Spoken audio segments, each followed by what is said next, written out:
السلام عليكم مشاهدينا الكرام، ومرحبا بكم في هذا الخبر العاجل. المرجو الإعجاب بالفيديو والاشتراك في القناة دعما لنا وليصلكم دائما كل جديد.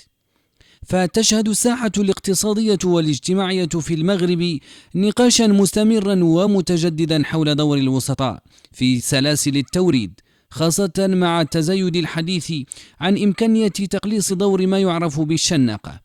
وتأتي هذه التحركات في ظل سعي الجهات المسؤولة لإطلاق إصلاحات هيكلية جديدة تستهدف تنظيم مسارات التوزيع والحد من ظاهرة المضاربة التي تؤثر بشكل مباشر على الأسعار النهائية للمستهلكين.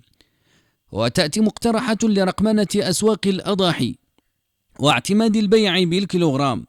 وبالتوازي مع هذا النقاش يتصاعد تفاعل رقمي واسع يدعو إلى إحداث تغييرات جوهرية في طرق البيع التقليدية بأسواق الأضاحي.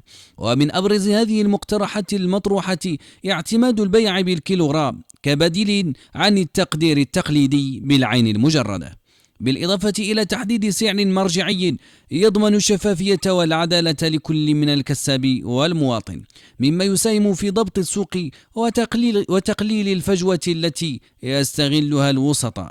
شكرا على حسن متابعتكم.